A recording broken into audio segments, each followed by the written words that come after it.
What's up, everybody? Man. Hey, it's great to be here with you on week 3 of our escape room teaching series. And I want to welcome all of you at our other campuses who are joining with us together, as well as those of you who are jumping online this week to join in on this message. Now, it's going to be an awesome time today as we jump into the message here in just a moment. But during this series, let me just highlight it so we all know kind of where we're building, where we're tracking. See, we started off this series talking about this idea that sometimes in life we can feel trapped. And sometimes in life it feels like we're trapped, especially when we feel emotionally low, or if there's bouts with depression, we can feel like we don't know how to get out. So in this series, we've been trying to look at clues and truths that can help us escape and begin to walk into the freedom that God really does desire to give us and that is accessible for us. Now, we started out week 1 talking about this idea with depression, and really that it's not just mental or not just in our mind. In fact, there's multiple things that all come together to impact depression in our lives. I mean, it comes from our physical health, it comes from our emotional health, it comes from our relational and what's going on, our spiritual, like all these things coming together. So for some of you who are here today at one of our campuses and you're battling with depression, our goal is not to try and simplify your struggle, but to really help identify for you and for all of us the enemy of depression and to ask, how can we be proactive on the front end? And then how can we get help as we walk through this? Now, last week, Pastor Andy did a great job of really addressing the mental side of depression. And so I want to encourage you, if you've missed one of the first couple weeks of the series, to go back on our YouTube channel and then to check out those messages so you really see how this series is building together around this idea of helping us walk in greater levels of freedom. Now, this week, as we're addressing 4 different lies during the series that really rob us of our peace and our joy, this week we're looking at lie number 3, which is, I can't slow down. Anybody here ever feel like this? Anybody you feel like that? Maybe you're like me. You know, here in the Silicon Valley, I think we're unique. Not unique, but just this is a pressure a lot of us feel. I don't know if you can relate with me on this.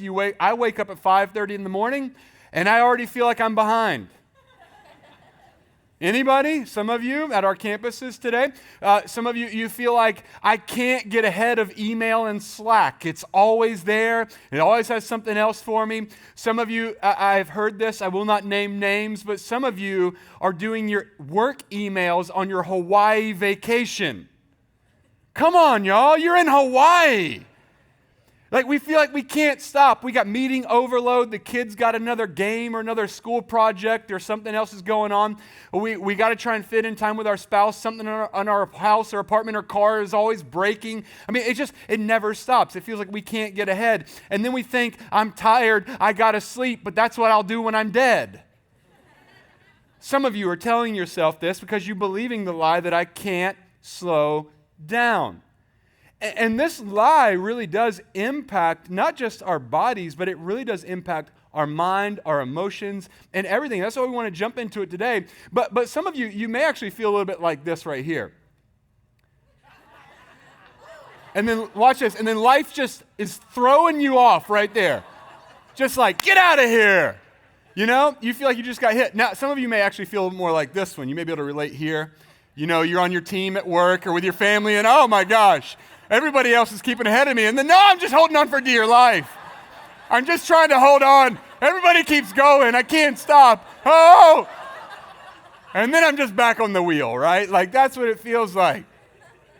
Even in the times when you feel like I haven't yet been thrown completely off, everything else is still going, and I'm just trying to make it, right?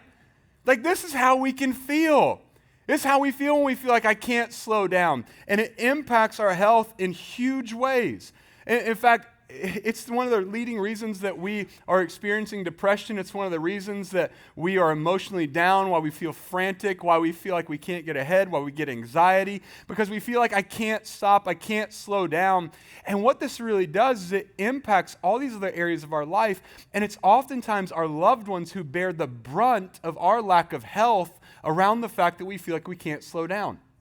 I was telling somebody earlier, I was like, man, if I don't slow down at times, I am irritable. I am not the best dad, leader, or anything, because this is what happens to us in our minds, our emotions, our health.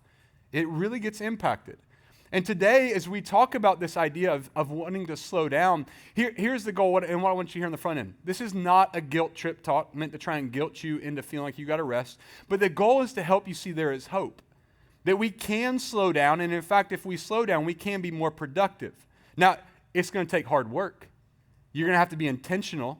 You're going to have to be intentional to rest and be healthy and apply these things, but you can do it. And today as I come here, I'm not coming being some expert. I'm coming right now, and honestly, if you followed me around for the past 3 weeks, I've been worn out. I've been exhausted a little bit. We started off the beginning of this year. I had a bunch of stuff that we were running with, and I was running hard. I was feeling great, and then I hit this point. I knew it was coming because I know myself enough to know it was coming. And then I've been in this low where I just feel like I can't. I was telling somebody, I feel like I can't find the gear. You ever feel like that in life? You feel like I can't get the gear that unlocks all the motivation, that puts everything back in rhythm. Now, I know where I'm at, and I know where I'm going, and I know a couple more weeks I'll find that gear because of what I'm doing. And here's my goal today. Our goal in this message is I'm really hoping to be able to share with you things I've learned over the past 10 years, but also what I'm doing right now to get in that gear, to find that place, because we can do this, and we can slow down, we can live in health, and we can walk in freedom. So during this series, we've been looking at a passage of Scripture that talks about an account in the life of Elijah the prophet. Now, Elijah was a prophet in the Old Testament back in Israel's history. A prophet really was a person who was a spokesperson from God carrying his message. And also, Elijah did some amazing miracles that you can read about within the Scriptures. And here, as we picked up in this series in Elijah's life, he has just come off of this, if you will, the high of doing these amazing miracles and speaking God's message into the lows. And oftentimes that's what happens for us when we battle with depression or we down and out and low. We come off a high and then we hit the low. We're going good, and then all of a sudden it's almost like it surprises us. But here's Elijah, and where we pick up, he's really been running. He is depressed. He is in despair. He's got threats against his life. And where we pick up today in verse 5 is right here. In 1 Kings 19, verse 5, it says, "Then he," talking about Elijah, "lay down and slept under the broom tree. But as he was sleeping, an angel touched him and told him, 'Get up and eat.' He looked around, and there beside his head was some bread baked on hot stones and a jar of water. So he ate and drank and lay down again." Now, how many of y'all would like an angel to come bring you some food so you can take a nap? I mean, come on. Somebody at Sunnyvale said, "Oh, please pick me." You know, we would love for this to happen. But then it says, look, okay, go on here. Come on. There you go. So he got up and ate and drank in the food and gave him enough strength to travel for 40 days and 40 nights to Mount Sinai and the mountain of God. So here's what we got with Elijah. Elijah runs in despair and depression, and notice what happens. I think this is really significant for what we're talking about today. He slept. He ate. He slept. He ate. Then he went. This is something really important to see. Is like God sent an angel to bring him food and not a message. See, so much for us today in our society and here in the Silicon Valley, what we want to do is you hear somebody who's down and out, you're like, who's your counselor? What's your medication? What's your plan to get back on? What's missing from your life? How are we going to do this? What's your strat up around your life to get healthy, right? Like, we want to put together a whole plan, a checklist of everything on how we're going to do this, which really creates more energy, more pace, more anxiety because something's wrong and I got to go. He slept. He just laid down and slept, and then God didn't even bring him a message or bring him next instructions. He just sent an angel to bake bread on some rocks and say, "Bro, eat and go back to sleep." Right?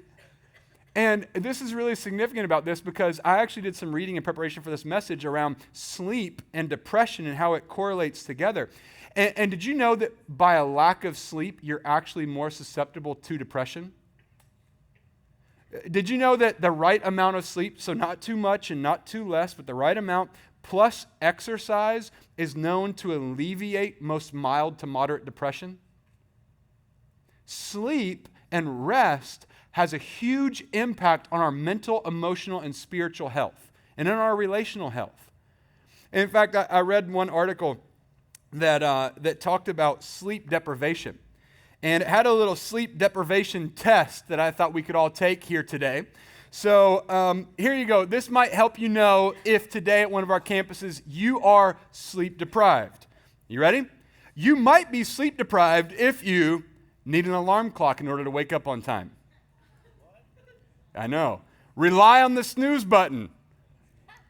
You have a hard time getting out of bed in the morning. You feel sluggish in the afternoon. You get sleepy in meetings, lectures, or warm rooms. You get drowsy after heavy meals or when driving. You need a nap to get through the day. You fall asleep while watching TV or relaxing in the evening. You feel the need to sleep in on weekends. You fall asleep within 5 minutes of going to bed. Now, how many of you at all of our campuses would say you're sleep deprived based on this list? See, think about this. Isn't it crazy? I read this list to my wife, and she said, that article is dumb. And I said, why? Because you answered yes to all of them? And isn't it so true? So often somebody points out areas of our health that aren't right, and then we just go, that's dumb, because we don't want to admit it. But listen to this. This is what it says the effects of sleep deprivation are. Here you go. This will make you feel real good. All right? So because we're all sleep deprived, we then have fatigue, lethargy, lack of motivation, moodiness and irritability, don't touch your spouse, increased risk of depression, decreased sex drive, relationship problems, impaired brain activity, learning, concentration, and memory problems, reduced creativity and problem-solving skills, difficulty making decisions, inability to cope with stress, difficulty managing emotions. Somebody's about to get a lot of sleep after this one, okay? Because this one is premature skin aging. Oh, no. Oh, those lotions ain't got nothing on sleep right here, let me tell you. You have a weakened immune system. You have impaired motor skills. You have increased risk of health problems, including stroke, diabetes, high blood pressure, heart disease, Alzheimer's disease, and certain cancers. Feels like the end of that medical commercial, where they just go on the list. This is all the effects of a lack of sleep. And when I think about this, isn't it interesting? It shouldn't really surprise us that so much of us, we push past the physical limits that we have in our body. We stay up late. We're pounding coffee. I love coffee. I drink it 5 times a day, every hour. You know what I'm saying? We're always drinking. We're pushing. And then we wonder, why do I feel all exhausted and irritable and angry? And why do I feel emotionally low? Why am I depressed? Why am I sad? Why do I lack joy? Why do I lack peace? Because we're pushing our physical limitations past the pace that God created us and intended us to run. Think about this. Did you know that God created us to need sleep? There's a reason that we all sleep. Our bodies need it. God created us to need rest. Do you know what God would do actually in model in creation? He would create the earth and everything in creation in 6 days. He would rest on the 7th. Then he would tell the nation of Israel, he'd say, listen, the 7th day of the week, that is to be your Sabbath, your day of rest. There's no work on that day. You rest. See, so often we don't stop. We don't rest. And we get ourselves into these places of unhealth. And listen, if we're going to talk about some practices to slow down for health, so much this is going to be in our thinking and in what we think about and what we do. And the first practice for us to slow down for health, which you can write down in your notes, is that we have to prioritize rest. We have to prioritize rest. So often, if we're honest, we would say, I know that, but everything else in my life says I don't. Our behavior says, I need more coffee, I got to push harder, I can't go to bed, I got to go. So often we struggle with this right here. But if we're going to slow down for health, we're going to have to prioritize rest. Now, I think one of the lies that oftentimes keeps us from slowing down and keeps us from being able to prioritize rest is that we feel like, well, my kids, my spouse, my friends, my parents, my boss, my team, they're all counting on me. If I don't do it, I'm going to let them all down, and I got to get all this stuff done. And we push ourselves for 60, 70, 80 plus hours. You just keep pushing and pushing. I can never turn it off. Always got to have my phone on. Notifications always got to go off. I got to be a rapid responder. We get all these things. But the lie that we're buying into is I can't slow down, and we're not prioritizing our rest. But if we're going to change our mindset, the mindset shift we have to make is I can't do well for others if I don't do well for myself. So think about this. We may know this, but our behavior doesn't yet. I can't do well for others if I don't do well for myself. Did you know that you could probably get more work done in less hours if you did it out of rest? Yeah. See, if I took care of myself, I could do better for my boss. If I took care of myself, I can do better for my kids. Y'all, if I'm not like getting rest, if I'm not up before my kids are up, I am not a good dad. I just get more irritable, I get more snappy, I get more frustrated, all these things. But if I've got rest, I'm up before them, I've gotten myself ready, I'm taking care of me, then when the kids come out, I'm like fun dad. Like, what's up, y'all? Let's go. Time to get up in the morning. I know, they're going to hate me for it when they get older. But this is the deal. I can't do well for others if I don't do well for myself. I can't do ministry. I can't be a part of it. I can't lead well. I can't do all these things if I don't do well for myself. And I learned a few years ago, I hit this point. I wasn't clinically depressed or anything, but I was just down. I was not living the happy life. I was living the dread life. I was like sitting there, I was grieving transitions. Anytime you have a transition in your life, you're setting yourself up for potential depression because there's a grief, there's a transition, there's all this stuff that's happening. And I was going through all this and I was like, man, I don't like work. I don't like home isn't recharging, like nothing. And I just went around asking this question to my wife and other people that know me. I was like, am I fun? Like, I feel like I'm having an identity crisis. Like, I don't feel fun anymore. And somebody really challenged me with this idea, like, what do you do to recharge yourself? Like, what's your hobby? What's the thing outside of work? What's the thing outside of home? What's the thing you just lose track of time doing? And what I began to realize is I needed to put some time and energy into some things that are going to help me stay healthy. So I started getting more into working out consistently. I got a mountain bike. I figured out I like hiking and being outdoors. I had to be intentional. I had to put some resources towards it. I even had to work with my wife around our family schedule some so that for both of us, we can get those times that we need to be healthy. But listen, it took intentionality, it took work, it took time to figure out what I need. So if I'm taking care of me, I can take care of others. Now, here's a couple key principles that we've got to know with this. If we're going to prioritize rest, a couple key principles that we can do is first, you got to know your patterns. Know your patterns. So, for example, right now I mentioned like I'm feeling kind of exhausted. I've been down, but I said earlier, but I know where I'm at, and I knew it was coming, and I know what to do to get out of it because I've been here before.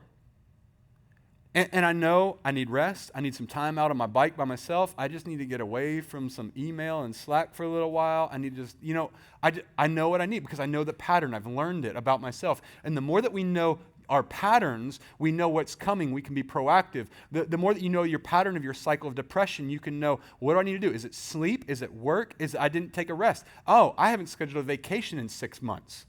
Like, what's the pattern that is happening in your life so that you can prioritize rest? Number 2 is that you need to invest in your health account.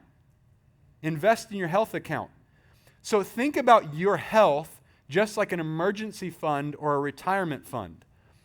See, an emergency fund and a retirement fund, which we all need, is for the future. It's for when something happens. An emergency fund is there when something breaks. A retirement fund is there for when you retire. And if you're investing on the front end now, when something breaks or when you retire, you'll be okay. It'll just be a car problem, not a money problem. Because you've invested and you've saved and you've put away. Well, with your health, if you're investing in your health account, what happens is you're building up health in yourself that's going to help you. So now you hit that project, like, let's be honest. There are push seasons. Sometimes you just got to put your head down and you got 2 weeks, 4 weeks, 6 weeks. You got to go. It's what it takes. Suck it up and do it. That's what we got to do. But we can't do that for a marathon. But if I've been investing in my health, in my relational health, in my physical health, when I hit that ramp, I can run. I got reserves in the tank. So invest in your health account. As I said earlier, even around physical health and exercise has been known to help alleviate mild to moderate depression because I'm investing in my health. So find what works for you. I mentioned like I got some of those habits where I started working on working out, getting outside, mountain biking, these things, they help me, recharge me. They set other things up for success. So the more that I work out, the more I'm up earlier, the more time I actually take with Jesus in the morning, the more time I take with Jesus, I'm just better at everything. Like it sets me up for success. So for you, what is it? Maybe you need time alone every day. You just introvert hour, man. I just need my time, my space. It helps me recenter, everything like that. Maybe some of you need to go to a new restaurant every week. Maybe some of you need to go to the same restaurant every week. Maybe you need to go get a hammock and set it up in a park and read a book. I don't know. Find what works for you so you can do it consistently to invest in your health account. And then the third thing that we do is we're going to work hard, rest hard. Work hard, rest hard. Listen, this message is in no way a license to be lazy. Laziness and putting off what are your responsibilities in the home, at work, or in relationships is pure lazy and will destroy your life. It's destructive. It's going to lead you to poverty of your soul, relationships, your mind. It's going to lead you to poverty of your bank account. Like, laziness will destroy you. Jesus did not call us to lazy. Jesus called us to mission. He called us to sacrifice, to give, to go. But here's the deal. We're going to work hard. We're even going to model in our workplace a work ethic that honors Jesus, because we're going to work hard. But then you know what we're going to do? We're going to rest hard. See, what happens so often in the lie that I can't slow down is we're all like the first one. Some of y'all, right? We're all the first one. I'm working hard. But we got to rest hard too.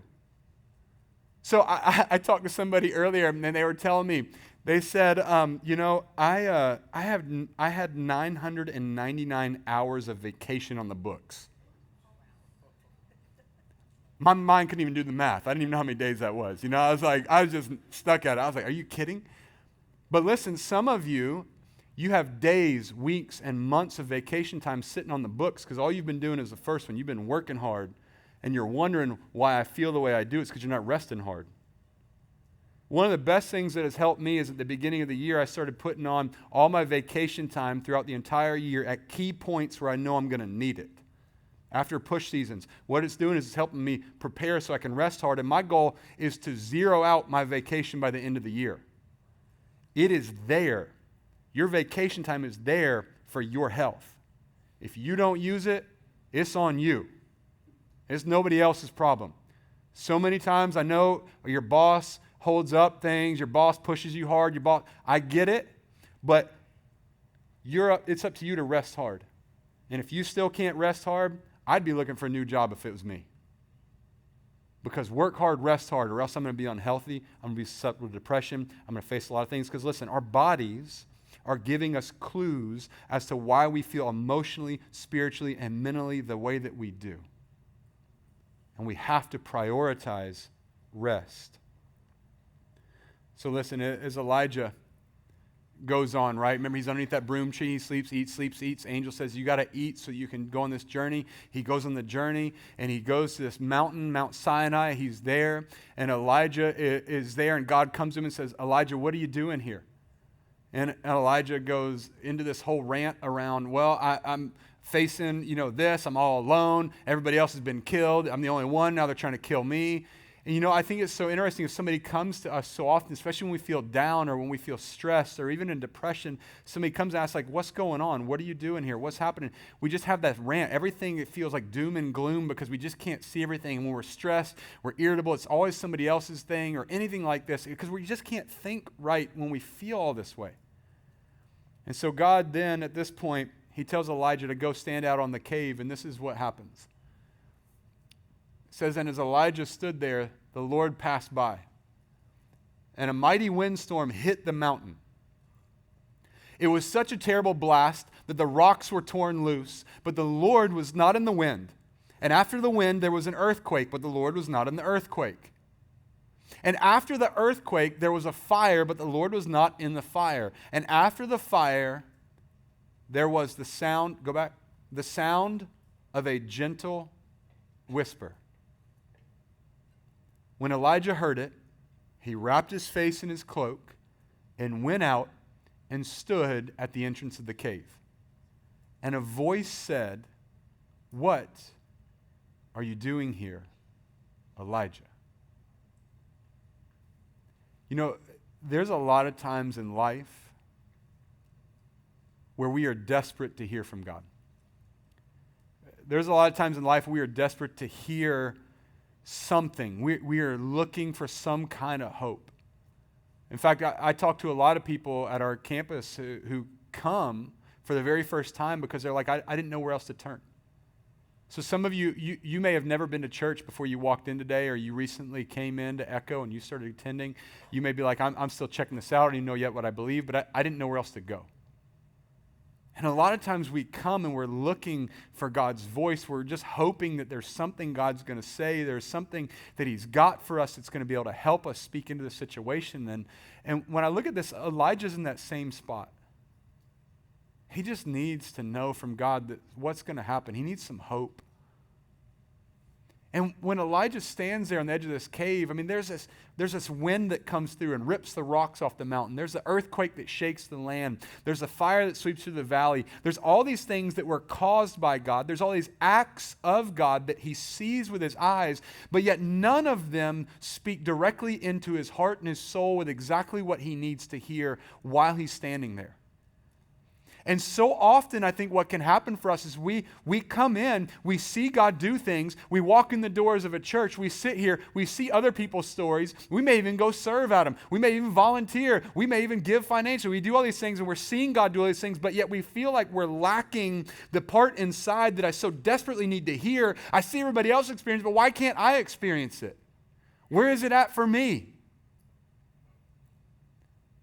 And here in this story, in this account of Elijah's life, we're going to pick up more next week where we see how God responds to him. Because God responds to Elijah reminding him that he sees him, that he's not all alone. In fact, God goes on to tell him that there are people he has set aside and reserved, and Elijah is not the only one. Because so often the lie that we can believe too when we feel down and out is I'm all alone. Ain't nobody else here. I'm going through this alone. I'm by myself. And next week, we're going to address lie number 4, which is I'm all alone. But for Elijah, he needs to hear in desperation from God. And so many of us, that is the place that we need to hear, is we need to hear a message from God. But you know what oftentimes keeps us from hearing from God? Is there is no space in our life to hear a gentle whisper. There's no space for us to slow down and hear what we so desperately need to hear. And if we're going to slow down for health, the second practice we've got to do is pace for space. That we've got to pace for space. When you look at your life, you got to ask, where is the space? See, so many of you, even at all of our campuses, you probably know more productivity tools, more tips, more tricks, more apps, more hacks than I could ever imagine around being productive. But see, the problem is not for a lack of tools. See, pace is a problem not for a lack of tools, but pace is a problem because of a lack of perspective and trust. And if we're going to change our thinking to understand everybody has the same amount of time in a day, which we hear, we know, then we can create space throughout our day. But it requires a couple mindset shifts. And today, here's what we want to look at for mindset shifts. That we have to understand that God's presence is greater than my productivity. God's presence is greater than my productivity. But so often what happens is we get these reversed. We think, I've got to go, I've got to do. It all depends on me. If I don't do it, somebody else won't do it. I got to do it for my team. I got to do it for my family. I got to. My success depends all on me. And we get so pushing into this that we feel like I can't slow down because everything is on me. It's all on my shoulders. I'm carrying it. And what happens is now we're all focused on our productivity and it's pushing out God's presence, the very thing that in depression and in lows that we so desperately need to hear. And see, I think that honestly, if we will apply this mindset, what's going to happen is we're going to get our pace in a place that allows for God's presence.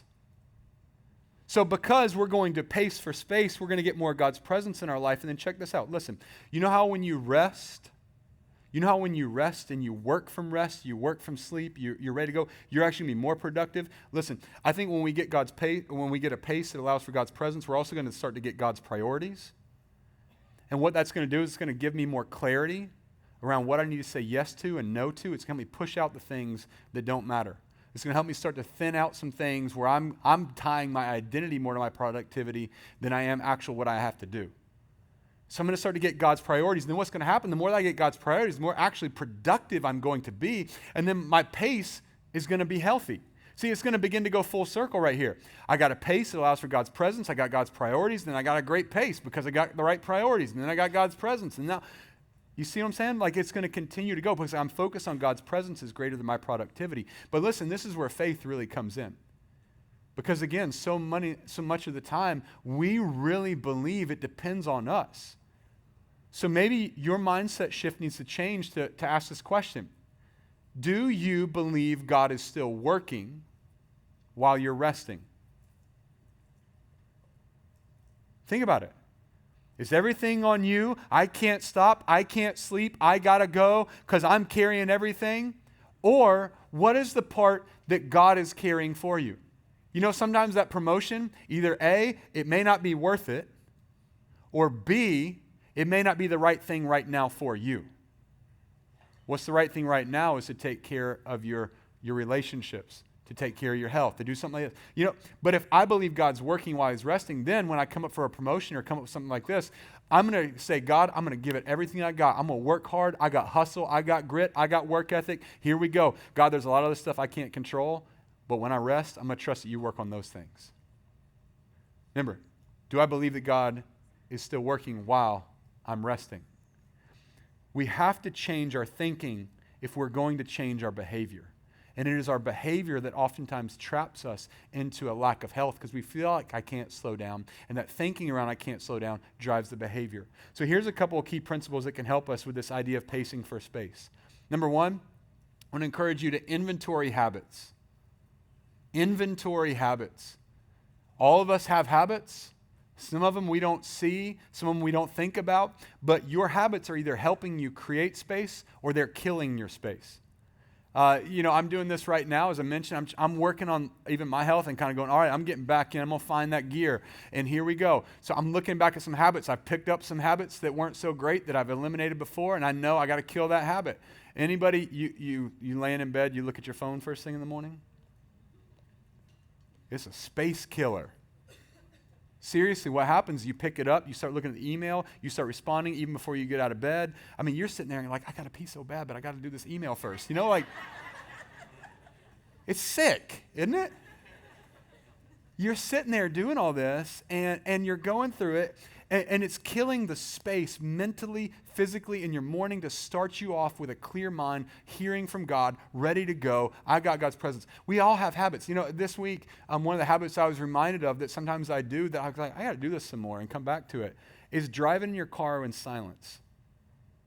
Don't listen to a podcast. Don't listen to a book. Don't do a phone call. Don't listen to music. Just ride in silence and enjoy the traffic. Think about it.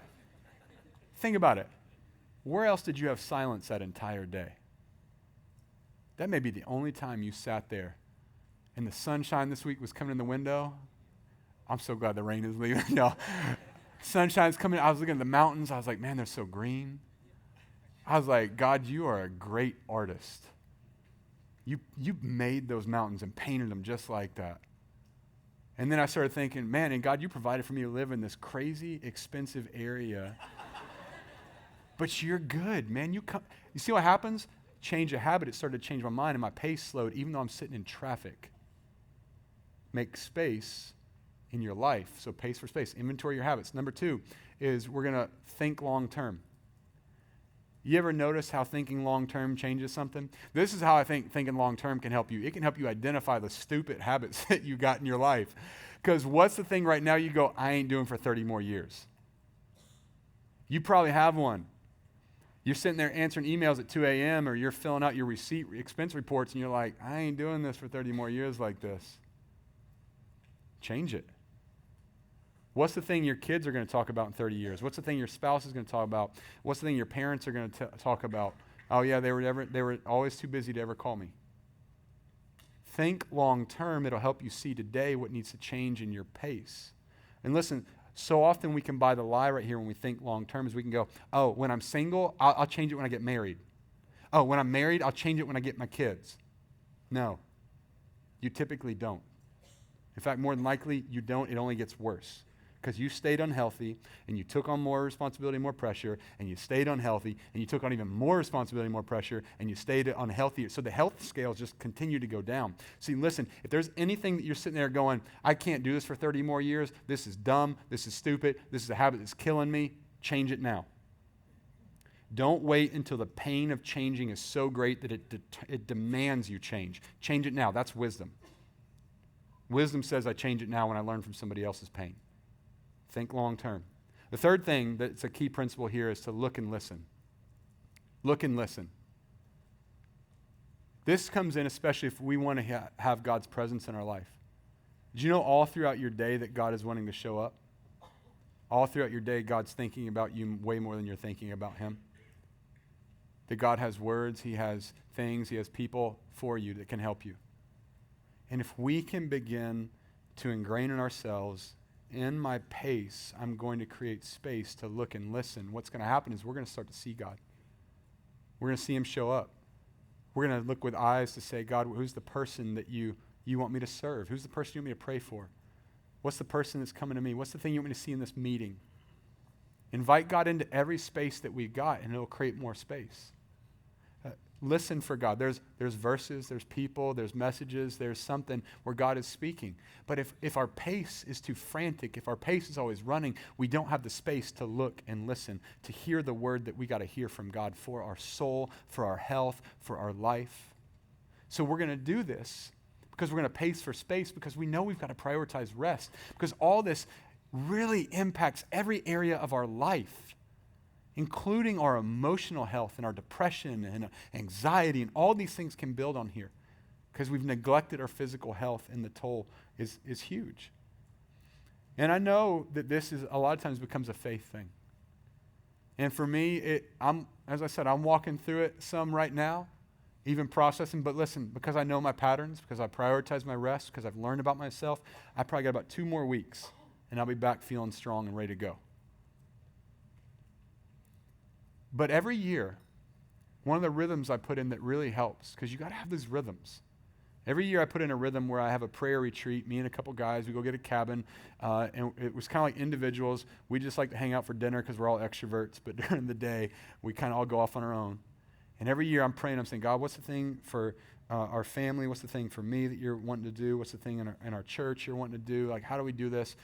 And this year, one of the verses that really I felt like I've known for years, but God just kept bringing up this entire prayer retreat, is Proverbs 3, 5, and 6. And it says, trust in the Lord with all your heart, and lean not on your own understanding. In all your ways submit to him, and he will make your path straight. See, there's a real invitation right here in these verses to trust God and not yourself. To trust God and not yourself in every area of your life. Don't lean on what you know. Don't lean on what makes sense. Y'all, God gave me these verses earlier in the January, and then now some stuff has come up where I'm like, I don't really know what to do. I'm feeling the stress. I'm feeling like the energy, the tension come up. But then I'm reminded, God, you knew this was coming before, so you gave me these verses before, so now I'm going to trust you. Listen, trust in God with all your heart. Lean not on your understanding. All your ways submit to him. And he will do what? He will make your path straight. It's meaning there's a real promise here that when we trust that God's working while we're resting, when we choose to trust God in these areas of our life where we feel like it all depends on us or we got to control, when we choose to do that, there's an invitation right here in these verses to trust him and let him make it straight. It doesn't take away the work that we do in ourselves, but it takes away the weight of making it all be on me. And God didn't design us to go without rest. God designed us for rest. God designed each of us for his presence. And it's the very reason that God would send Jesus to step into humanity, the perfect Son of God, to go to a cross, to give up his life, to beat death on the resurrection, and Jesus would then be our hope. And all throughout Scripture, what we see is that Jesus is the hope for our sin, our brokenness, our all these things, the junk that's in our lives. Like, our hope is in Jesus and what he did on the cross. And when we turn to him, when we come and we say, Jesus, I need you to take my sin. I need you to take all this pain. I need you. I'm going to follow you. I'm coming after you because you're my only hope. That then we experience God's forgiveness and relationship and presence in our life. And listen to what Jesus would actually say in Matthew 11. Jesus said, come to me, all of you who are weary and carry heavy burdens, and I will give you rest. Take my yoke upon you. Let me teach you, because I am humble and gentle at heart, and you will find rest for your souls. For my yoke is easy to bear, and the burden I give you is light. See, the invitation, you can take those down. The invitation from Jesus is even rest. To come rest in him. And so some of you maybe today at our campuses, the step for you is to begin that relationship with him. You've been exploring, you've been here, you've been processing, and now today is the time to say, Jesus, I'm saying yes to you, and I'm going to passionately do whatever it takes to follow you. Because I need this hope. I need it from you. Some of us, it's to come in and rechange our thinking and say, I'm going to rest, and I'm going to trust God in my rest. And there's some rhythms that throughout the church for thousands of years that have been there, and one of those is communion. Communion is one of those things that we often take because what Jesus would do is at the Lord's Supper or at the Last Supper, he would take the bread, he would break it, he'd give it to his disciples, he'd say, listen, this bread represents my body, which is going to be broken for you. He would take the cup, the wine, he would pass it, and he would say, drink this, because he said, this is going to represent my blood that will be spilled for you for a new covenant that God is making, a new relationship, one where forgiveness comes through what I will do on the cross. And so we take communion remembering that. And so today, we're going to take communion at all of our campuses, and we're going to do it a little bit different if you're a regular than what we've done before. So at this point, at all of our campuses, I'm going to invite our ushers to go ahead and come forward, and they're going to start passing some buckets that have a little communion cup in it. It's a little cup with some juice. It's got a little piece of bread on the top. Now, don't start opening it yet. Very important. Just hold on to it for a minute. Take it out of the bucket. Start passing it. You can grab one. Hold on to it. See, the top is that bread that Jesus said represents his body that was broken for us. The juice represents his blood that was spilled for us on the cross, that new covenant. And so here's what the invitation is for you, is I'm going to pray in just a moment, and then at all of our campuses, our bands are going to lead us in a song, and we want you just to stay seated, because what we want to do is create space for you to encounter God's presence. So here's what you do, as the band starts playing, just take a minute. You can peel the top back, you take the bread out, but don't eat it right away. Just hold on to it for a second. Look at it. Think about what you're doing. Think about what we're taking. Think about what Jesus has done for you. Maybe you got something you need to ask of him. Maybe you got something you need to confess to him. Something here. Think about it. And then when you're ready, you can open the top and take the juice, being reminded of what Jesus would do for us on the cross. But here's what we want you to do, is we want to create space so you can take time to take this. So you've got a song to take communion right where you're at, and let God speak to you through it today. Let's pray. God, today as we come to you, we are asking that you would help us to create space to hear from you. God, help us to prioritize rest, your heart, to hear from you, to know that we need you. God, I pray that you would speak to each person. Even as we take communion, we would be filled with a sense of gratitude, graciousness, your grace, your mercy, even just the fact that we can come to you with every burden, request, and anxiety that we have. God, you will meet us right in the middle of them. You're not afraid of them. So God, I pray that you would meet us here in this song. God, would you fill us? Would you encourage us? Would you give us hope today? And we pray this in Jesus' name. Amen.